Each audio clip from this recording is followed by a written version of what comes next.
Welcome to Purple Unedited.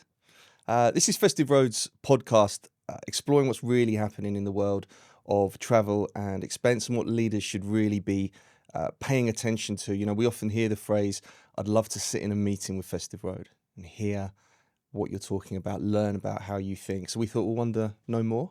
Let's try to bring that to life and include some of our clients along the way as we go through this podcast series. Now, today is our very first session, and I'm joined by somebody many of you, our listeners, will know, Festive Road's founder and CEO, Caroline Strachan. Welcome, Caroline. Hello, good to be here. Thanks for joining me. You recently wrote an op-ed, and it was titled 2025's Wild Ride Brings More for 2026. And in it, you raised some very important questions about where the industry is heading. In the article, you reflected on what sounds like a pretty turbulent year for travel buyers that's just gone. You know, the growing focus on expense as it relates to T&E, supplier consolidation, those really important elements of value and trust, and then following the money as a way to understand what motivates and influences supplier directions. To be clear, though, the article isn't pessimistic. It actually feels quite grounded. So I'm curious, what made you decide to write that piece when you did? Well, I'm glad it wasn't negative because I was really concerned that I felt like I was wrapping up a year of despondency, but was trying to make it into this actually is a positive opportunity. So, what was I seeing? What was I hearing? I think we are in a really privileged position as consultants, and we don't take that lightly. We're in particular conferences, we're in rooms with clients, we're in forums that we host. And we have our ears switched on all of the time. Like we're really big listeners and super curious. And the more I listened, the more I heard change coming at the travel buyer community and enforced change. And it was I felt like it reached like this fever pitch last year that then I was starting to see some despondency in the buyer community of there's so much change coming at me. I felt like some buyers were losing their fight. And I can really understand why when I was listening to everything that was going on around them. So um, I think I wanted to write a message of hope and to remind the buyers that they are in control. And no matter how much change is coming at them, they still get to make the decisions. Yeah. And there's a phrase you used which really caught my attention. It was, what industry are we even in anymore?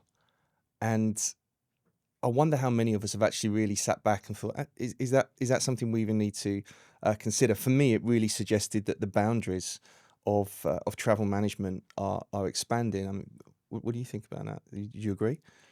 Absolutely. So I've been thinking about this for the last couple of years. What industry are we even in? And then I was on stage at the Beat Live and I was listening to, I don't know, there's like 150 people across the room. I was trying to moderate this sort of wrap up and listen to what people had been saying from across the day. And there was something that was said, which is the competitor is not even in the room. Hmm. And what they meant is the competitor are actually the payment providers. And that triggered something for me that we have been following for the last couple of years. The more we listen to our customers and the more we listen to the marketplace moves that are happening, if you think of travel for years, managed travel has been about travel. Yeah. When actually in the company's eyes, it's about travel and expense. And we mapped this out and from a couple of years ago, and then we can start to see this movement happening that the travel players are moving into expense and the expense players are moving into travel. And so how I explain that is it's like the E is coming after the T. The expense players are coming after the travel players. And for anyone listening, if you were to take a piece of paper and just write down all the big travel names that you know on the left and all the big expense names that you know on the right, you can start plotting arrows across on the moves that they've been making, their acquisition strategy, the companies that they've been buying.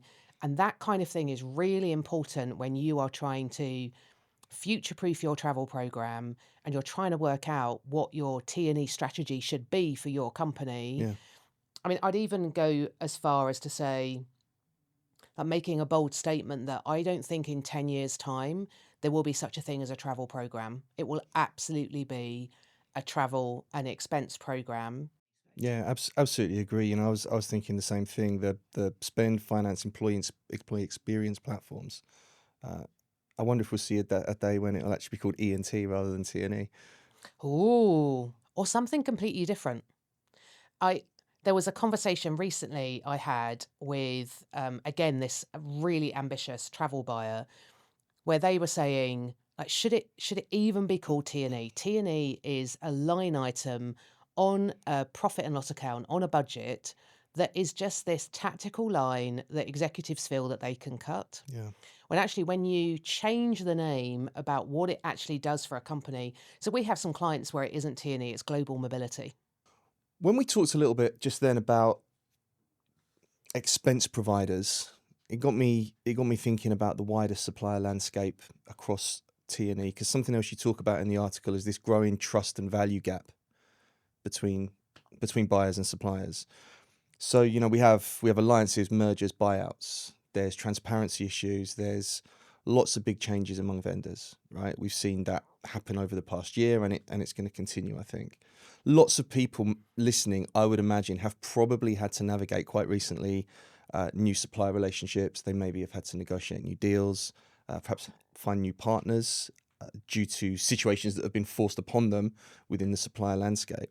Uh, I can't imagine that's always a pleasant experience to have. Yeah, do you know, that's what I was hearing when you asked me about why did I write the op-ed. That was part of the despondency that I was hearing. It was when there was a rather large announcement that came out in the fourth quarter of last year, maybe end of third quarter, and the emails that I was copied on, the groups that I was in, where this was coming up, there was this like this despondency of, oh no, not another massive change Yeah, coming my way. And so this was really wanting to help the buyer see you have opportunity, you are in control, you drive what happens here. If you're not happy with these changes that are happening, you get to change. So therefore, what's preventing you from changing?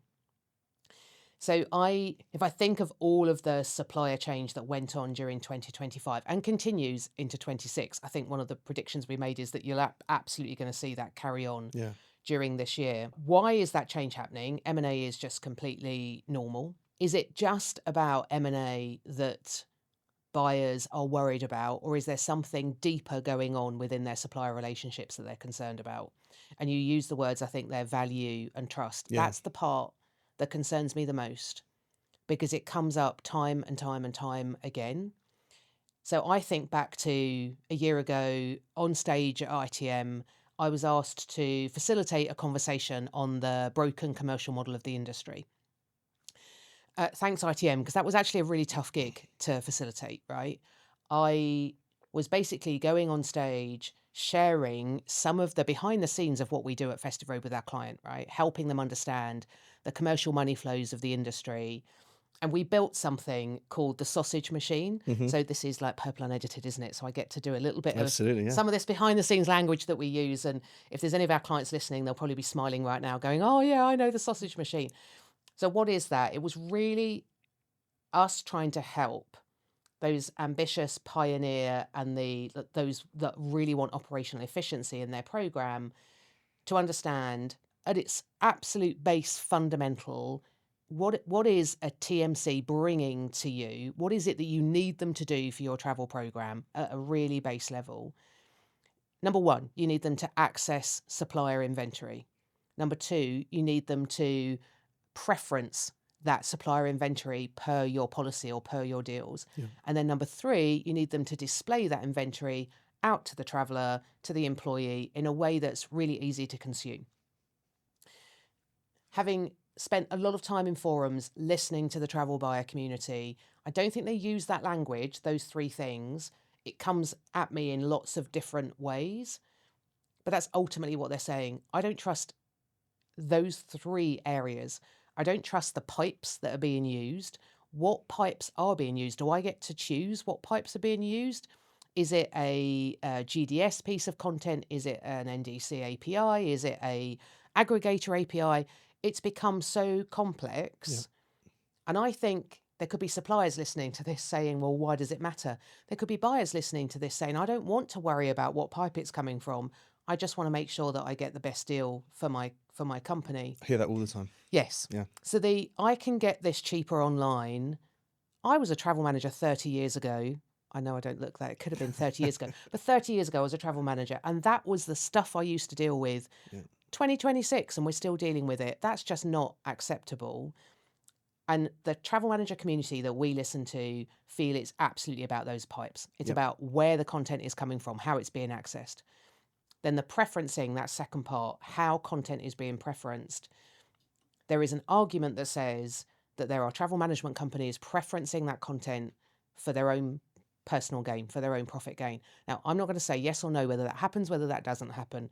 We would have to look at every individual customer TMC situation to see whether that's happening or not. But I've seen lots of different proof points and I've heard lots of different conversations about that it doesn't happen and that it does happen. So I'm not saying that it happens blanket across the industry, but we've seen proof points for both. And then thirdly, really wanting to make sure that the traveller never has to say, I can find this cheaper online myself. That also creates distrust in the traveller community as well as the travel manager community. So the commercial model, I think, is a challenge for the industry. I think if you were to listen to the supplier executive or the TMC executives, they would say this is a completely normal model. Two-sided commercial models of income from the buyer and the supplier community are completely normal. Go look at insurance, go look at, it is a completely normal commercial model, but it's how it dictates behaviors and action that is what frustrates the buyer community. Yeah. The thing about the supplier landscape as well is, we're talking about people being dragged to the table for reasons of trust, reasons of credibility or lack of credibility that they might see within their supplier base. I think there is something to be optimistic about as well, right? Which is the breadth of choice which is now available is significant, and that for me is really encouraging. Not because you're necessarily trying to dismantle the old guard, because actually I think, what's the phrase, a rising tide lifts all ships, right? So the fact that viable choice, modular options to select a group of suppliers to meet a very customized specific needs that's going to drive value for your business and for your program. I'm quite excited about that. I think that that's a very, very nice direction that the industry is going in. Now, some of the more established players may be a bit uncomfortable with it. So what's going to be key is their willingness and ability to adapt to that change. And I think we'll see that, definitely.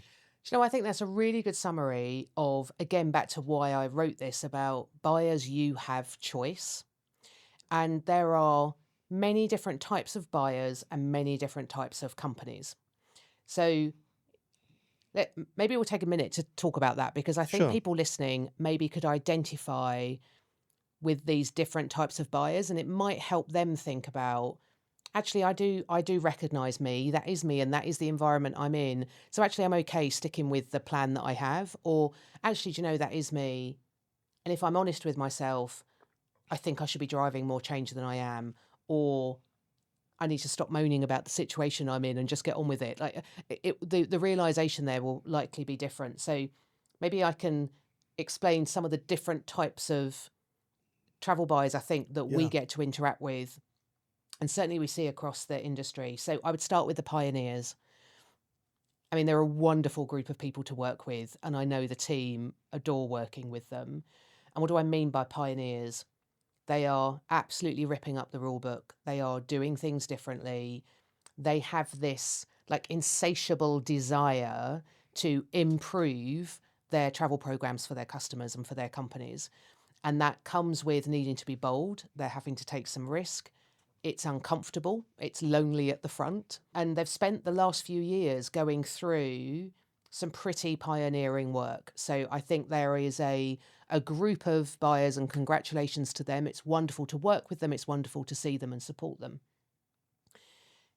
And by the way, they have to be in the right environment for that to work, because where I've seen it not work is you've got this really pioneering buyer mindset, and then they're in this really restrictive, risk-averse environment. That must be so frustrating for them. So That's the first type that I see. The second type is the ambitious travel buyer. And you might go, well, is that not just the same as the pioneer buyer?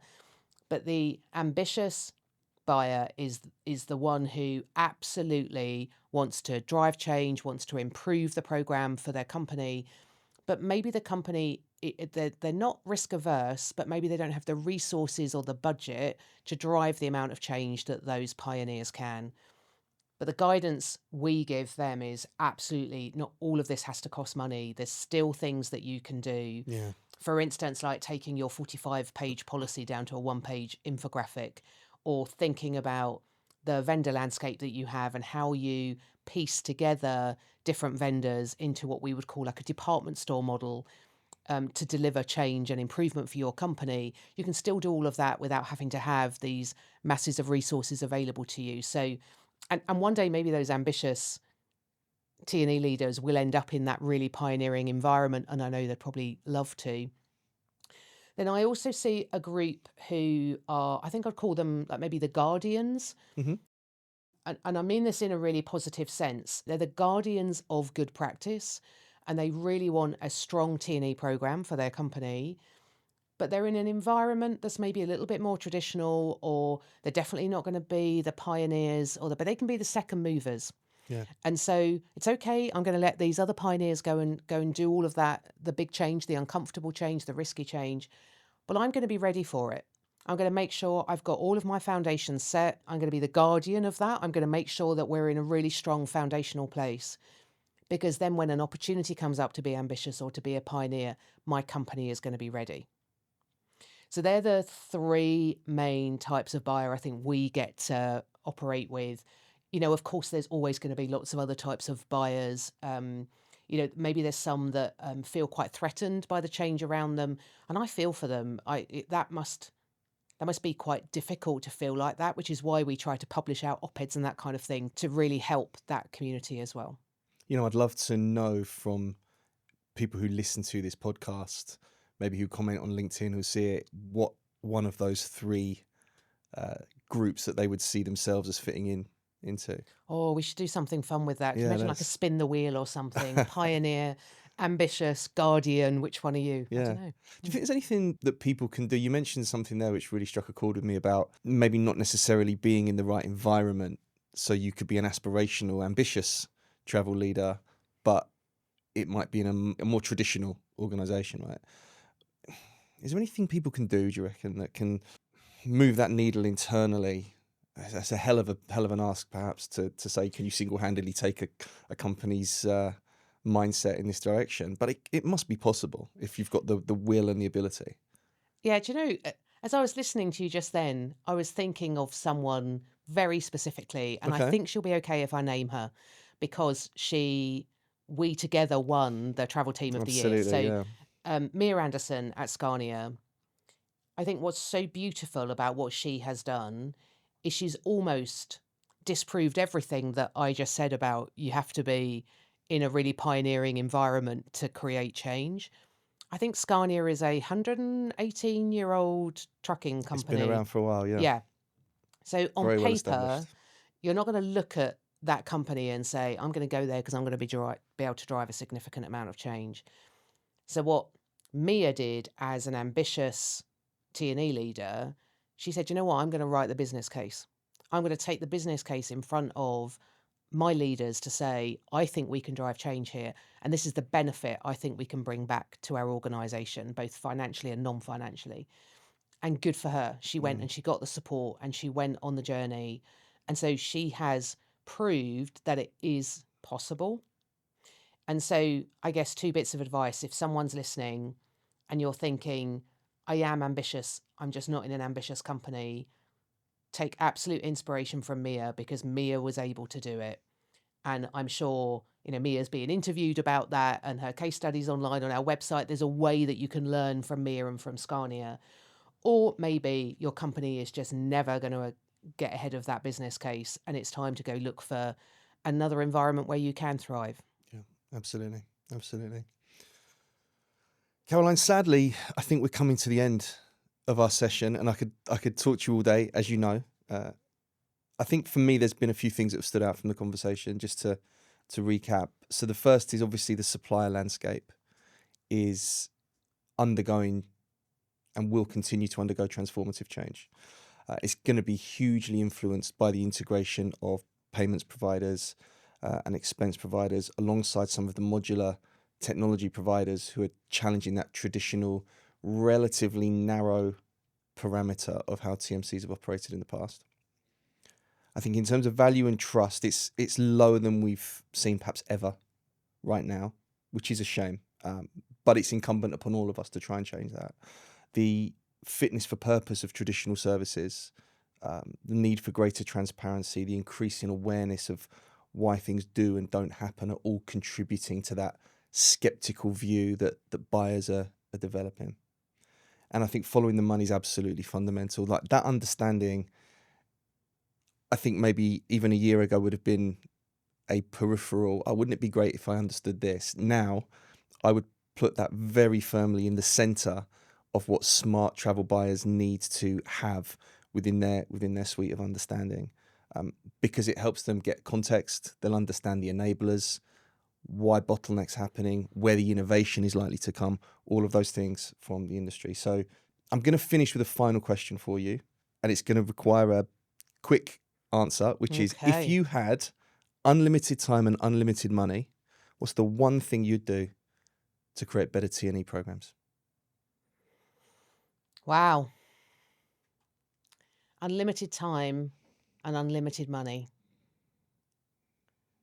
I would eliminate expense reports. Oh, I'm all for that. Imagine for the billions of employees around the world across the hundreds of thousands of companies that no one ever had to submit an expense report ever again. It was all automated. And I think we're nearly there. We're That'd going to be get there. amazing. Well, you know I'm an admin phobe. You are an admin phobe. So actually, Is it's that all even a just for thing? you. That Yeah. was the reason why that was my answer. Fantastic. Caroline, thank you so much for joining me today. I think it's been really excellent, and hopefully those of you listening have taken some real value out of this conversation. If you have enjoyed the podcast, please do listen to the future ones which we're going to have. I'd encourage you to follow Caroline, to follow Festive Road, to follow myself, Rich, on LinkedIn if you're looking for some more insights. And of course, there's plenty of information about what we do on festiveroad.com. But for now, thanks for listening to Purple Unedited.